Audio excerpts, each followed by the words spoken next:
Sup everyone, my name is Aloe and this is my top 6 worst villain adaptations. For this, I am only going to do comic books or TV shows or other forms of media. No movie remakes. Okay, let's go! Starting at number 6, we have Deadpool from X-Men Origins Wolverine. I know, Deadpool's technically not a villain. However, I wouldn't really call him much of a good guy either. I honestly consider him the Catwoman of Marvel. Anyway, this right here is the perfect example of how to take a character and just do everything wrong. Or I'm just going to do a quick speed run of what pretty much everybody else has said about this stupid version of Deadpool. Oh, I'm sorry. Weapon 11. They don't even actually call him Deadpool. Alright, he's called the Merc with a mouth, and you show his mouth shut. Genius. Wow. Perfect. All his powers are wrong. He's teleporting. He's got laser vision. He's got those sword things coming. Yeah, Deadpool was just known for doing all those powers. Oh, and how could I forget the fact that he looks like a freaking test dummy? Okay, now that that's all out of the way, here is something that I don't really hear a lot of people mention. In the X-Men comic books, there is a character called Mimic. His superpower is that he can pretty much steal other people's powers and use them as his own, making himself more powerful. Why does that sound familiar? Oh yeah, because that's what Deadpool in X-Men Origins Wolverine was doing! Mimic made his comic book debut in the 60s, and this movie came out in what, 2000, 2010? They could have easily just used Mimic instead of Deadpool. Granted, there are still plenty of major differences between Weapon 11 and Mimic, but it still makes a lot more sense to say that is a version of Mimic rather than Deadpool. Why would they make Deadpool a power stealer when they have a power stealer in their comic books and he's also in the X-Men? It would have been perfect! Alright, so for number 5, I chose Kang from Ant-Man and Wasp: Quantumania. Okay, so Kang is supposed to be Marvel's new big bad. The final boss of Phase... What are we at right now? Phase 7? Whatever. He's supposed to be the end-it-all, be-it-all guy. So why is he constantly getting his butt kicked? Okay, so his MCU debut was at the end of the Loki Season 1, where he was He Who Remains, and then Girl Loki just stabbed him. That was kind of the end of him. Oh, alright then. So now here comes Ant-Man and the Wasp 3, and Kang looks pretty good. He kind of looks like the comic books. Knowing that Kang is supposed to be the new big bad of the MCU, you figured either Ant-Man's gonna get out of there with pure luck, he's just going to escape with a bit of his life, maybe it's gonna be like an Infinity War type ending. Either way, they're gonna make sure that Kang looks like an absolute badass. Wrong! First he gets attacked by a bunch of giant super ants. Oh my gosh, the super time-traveling god guy can't handle a bunch of ants. And then he goes to fight Ant-Man and Wasp to a fist fight. He has lasers and a bunch of stuff that can blow up entire planets, and he's going into a fist fight with an ex-con. If Kang is supposed to be the final boss of the MCU phase whatever, why would you have him lose to the guy that shrinks? It's not really that impressive. When Thanos was getting hyped up, he was always in the shadows, in the background. Sometimes he was kind of doing a little puppeteering with some of the villains that were coming out before him. Then, he finally said, fine, I'll do it myself. He attacks the Asgard ship after Thor Ragnarok. Him and his crew pretty much kill everybody there. The Hulk comes out, looks like he's about to beat the Angry Grape, but then suddenly Thanos makes a comeback, and he just full on body slams the Hulk. Then he goes on and he fights the Guardians, he fights Iron Man and Spider-Man. Then finally he goes to Earth and he gets the last stone, and when he has a freaking axe right to his chest, he just does the snap and he won. Thanos was built up perfectly. He looked like a legit threat. He was taken seriously, and just to add more fuel to the fire, he won when he decided to come out. Kang the Conqueror is constantly getting killed or just losing. And after the end credits for Ant-Man 3, we see a big meeting where a whole bunch of Kang variants are there. Oh, so in the end, the Avengers, the Guardians, I don't know, maybe the X-Men and the Fantastic Four, if they want to bring them in, they're gonna have to fight an entire army of Kangs, right? Well, that sounds super cool, except, no it doesn't! We've seen the Avengers fight a bunch of armies thousands of times. Sometimes they've even battled the armies by themselves, when it was a solo movie. Now, they're all coming together to face an army of the guy that was killed when he just got stabbed. The guy that lost to a bunch of ants. Super scary. So number 4 is Lex Luthor from Batman vs. Superman: Dawn of Justice. I think there's a ton of potential with this version of Lex Luthor. I thought it was kind of stupid that he created Doomsday in the movie, but looking back, it does kind of make sense. Granted, it's extremely stupid that Lex plus Zod equals that. However, it does kind of make sense for Luthor's character, because in the comics and shows, Lex Luthor's ultimate motivation is that he wants to be the most powerful man in the world. That's why he hates Superman so much, because Superman is obviously much more powerful. In Batman vs. Superman, Luthor still has that god complex of his. So, what's greater than being a godlike being? Creating a godlike being, of course. Despite the potential that this version of him has, there is one minor, teensy little problem. I can't quite remember. Oh yeah, Jesse Eisenberg! Seriously, everything centered around this version of Lex Luthor is almost perfect. His motivations are kind of cool. Some of his lines are pretty good. But it's ruined with Jesse Eisenberg being Lex Luthor. Look, I don't know much about Eisenberg. I'm sure he's a nice guy. Maybe he's a pedophile. I don't really know. I'm not here to completely bash on the guy. I'm just here to talk about his performance in this movie specifically.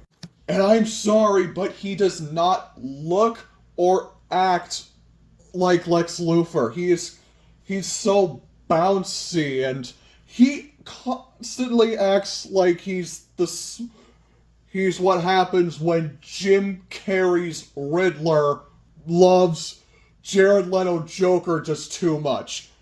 And seriously, he's constantly talking like this. Oh, hey guys, how's it going? It's a nice day we have. Why is he talking like that?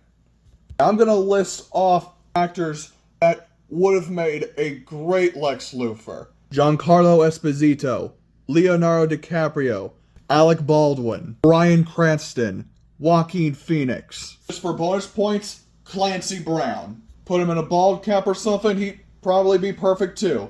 Plus, he was the voice actor for Lex Luthor in the TV shows, so that would be the biggest "ay" moment for the fans. I'm not hating on Eisenberg, but Lex Luthor was not his character. It was not his role. I'm sorry. Number 3, Fire Lord from Last Airbender. Fire Lord Ozai from the TV show is pretty much a hybrid of Palpatine and Dr. Claw. He spent most of the show in the background and was usually kept in shadows whenever he was on screen until the final season. But even though he wasn't seen most of the time, he was still built up as a major threat. The way the characters talked about him made him sound like an absolute demon. They made him sound scary. And when he was finally revealed, he wasn't a scary monster or anything, but he was still threatening. He was still intimidating. In this absolute stupid waste of time of a film, the Fire Lord has no build-up and barely has an introduction. Him and Admiral Zhao are just walking through a hallway thing, and they're just talking. Zhao's kind of like telling him a bunch of stuff, and then the Fire Lord just looks at him and says, "If my son finds this person first," and that's how it clicks, and you realize, oh, that's Fire Lord. That you couldn't have given him a better introduction. Like, him and Zhao are just walking through a hallway, and Fire Lord just has his lips all puckered up like Donald. Why didn't you have Zhao come through in a throne room, bow down, and the Fire Lord is on the throne? Maybe hidden in the shadows or something. Maybe they could have done something like the firewall that the show did. But no. I mean, they even tried to sequel bait it at the end of the movie. Yeah, how'd that one worked out for you? So, having him in the shadows would have been fine. This movie sucks. Firelord sucks. It sucks. Okay, so, number 2, Bane from The Dark Knight Rises. In all fairness, I don't think this is a terrible version of Bane, but I put him at number 2 because he is incredibly overrated. I keep hearing people and seeing a bunch of articles and stuff saying that this is the greatest version of Bane, but I'm sorry, he is not. He is better than most versions of Bane, but I don't believe that he is this great villain that most people are saying. The part that killed that version of Bane for me was when he was fighting Batman in the sewer or whatever it was. And I was kind of behind this version of Bane until he had to say the line, "I am here to fulfill Ra's al Ghul's destiny." And I thought that it was extremely stupid that Bane is trying to do somebody else's work instead of just being there for his own purposes, his own wants, his own needs, instead of following the footsteps of the villain from the first movie. Alright, so, spoiler alert, it's revealed that Talia al Ghul was pretty much the mastermind behind everything, and Bane was just kind of the mascot. That's just so stupid. Bane is an awesome character. The idea of him being a puppet, or just a background character, or simply the other villain, is really dumb. Bane needs to be the main antagonist with zero strings attached, no surprise gotcha background villain that not a lot of people really cared about. I mean, Bane is easily at least top 5 greatest Batman villains. And the fact that he was screwed twice in Batman and Robin, he was just Poison Ivy's henchman. And now here you have him as Talia al Ghul's mascot. I think both Dark Knight Bane and Batman and Robin Bane have a ton of problems, but I want to put Dark Knight Bane here because of how extremely overrated he is. The other Bane has just been memed to death. I'm kicking a dead horse, pretty much. I know I'm not going into a ton of details with this, but I have a friend who's a YouTuber, and he also really dislikes Dark Knight Rises, and I kind of want to do like a collab review tearing apart Dark Knight Rises. If he doesn't want to do it, that's fine, whatever. But I'm going to show this video to him. He can call me, say, hey, let's do it, or, yeah, I don't really feel about it.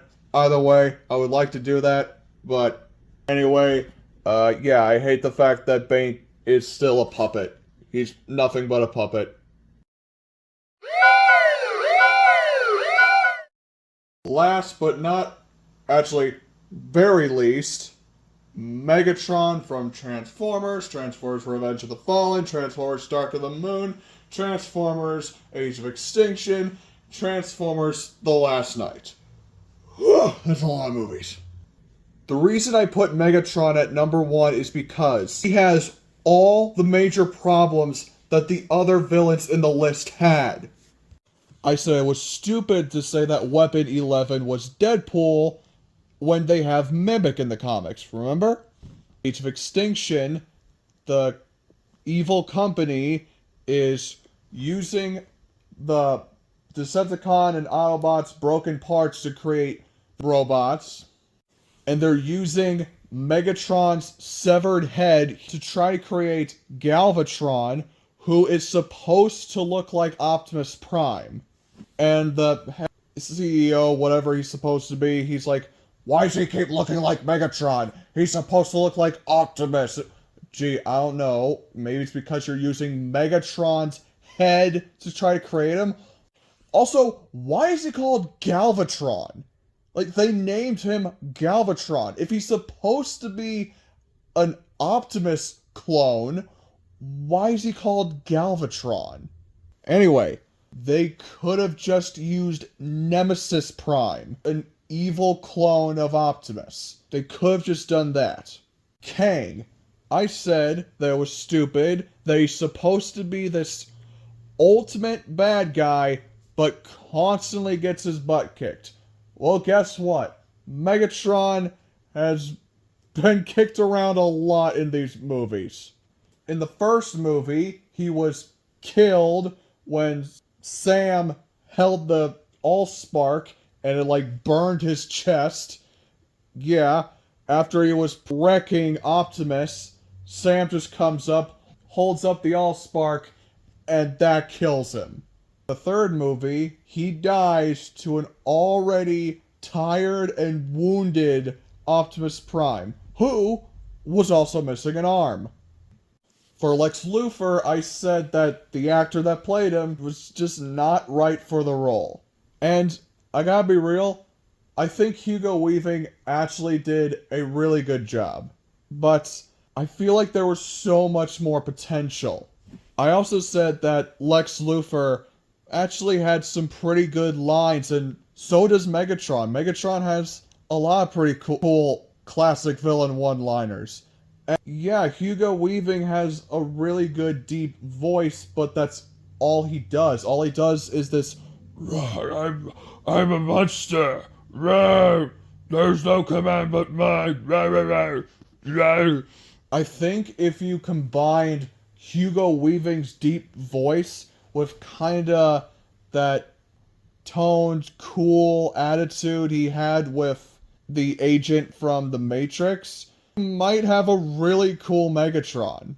While Megatron is a evil tyrant, he's also a conniving genius who was able to command a whole bunch of battles at once.